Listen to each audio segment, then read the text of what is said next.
పాత కాపులకు టీడీపీ గాలం గర్వాపసి కోసం ప్రయత్నాలు షురు. కొద్దిమందికి మంగళగిరి నుంచి ఫోన్లు, మర్యాద పూర్వకంగా మరికొందరు భేటీ.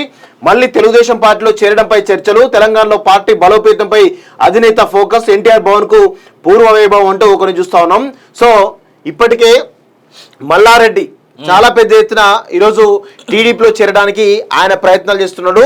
టీడీపీ ప్రెసిడెంట్ గా నన్ను నియమించండి, అవసరమైతే 500 కోట్లకు పైగా నేను పెట్టుకోవడానికి సిద్ధంగా ఉన్నాను. త్వరలో రేపటి రోజు నేను రాజకీయ పరిణామాలు చేంజ్ అయితే నేను టీడీపీ తరఫున డిప్యూటీ సీఎం అవుతా అని చెప్పేసి కూడా చాలా మంది చెప్తున్నట్టు సమాచారం మనకు వస్తూ ఉంది. అదేవిధంగా ఇక్కడ ఉన్నటువంటి టీడీపీ శ్రేణుల విషయంలో ఏదైతే పాత ఎమ్మెల్యేలు ఎవరైతున్నారో, బీఆర్ఎస్ లో ఉన్నటువంటి టీడీపీ నాయకులు ఎమ్మెల్యేలు ఎవరైతున్నారో, మాగంటి గోపినాథ్ కానీ, అరికెపూడి గాంధీ కానీ, లేదంటే వివేక్ కానీ, చాలా మంది టీడీపీ నుంచి వచ్చిన వాళ్ళంతా కూడా మళ్ళీ గర్వాపసి కింద టీడీపీకి వెళ్ళేటువంటి అవకాశం చాలా స్పష్టంగా కనబడతా ఉంది.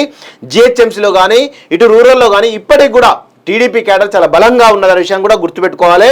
ఇక టీడీపీని తెలంగాణలో బలోపేతం చేయడానికి చంద్రబాబు నాయుడు కూడా చాలా పెద్ద ఎత్తున ప్రయత్నాలు చేసేటువంటి అవకాశాలు చాలా స్పష్టంగా కనబడుతూ ఉన్నాయి. ఇక ఎవరైతే మల్లారెడ్డి లాంటి వాళ్ళు కానీ, గోపినాథ్ లాంటి వాళ్ళు వాళ్ళంతా వస్తే మళ్ళా టీడీపీ బలోపేతం అయ్యేటువంటి, అంటే కొంతమేర బలోపేతం అవ్వడానికి అవకాశం అయితే ఉన్నట్టు చాలా స్పష్టంగా తెలుస్తోంది. దీనికి కారణం కేవలం కేసీఆర్ మాత్రమే. ఒకవేళ మల్లారెడ్డి లాంటి వాళ్ళను, మాగంటి గోపినాథ్ లాంటి వాళ్ళు తీసుకోకుండా ఉంటే బాగుండేది. వాస్తవంగా ఇంకోలా ఉంటుండే.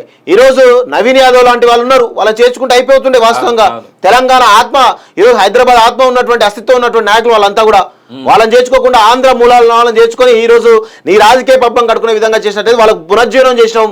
వాళ్ళంతా కూడా ఈరోజు మళ్ళా టీడీపీ బతికించే ప్రయత్నం చేస్తూ ఉన్నారు. ఇదంతా కూడా కేసీఆర్ తెలంగాణకు చేసినటువంటి తీవ్రమైనటువంటి అన్యాయం అనే విషయాన్ని కూడా మనందరం కూడా గుర్తుపెట్టుకోవాలి. ఇన్ఫాక్ట్ చాలా వరకు అవకాశం, స్కోప్ కూడా కనిపిస్తా ఉన్నది.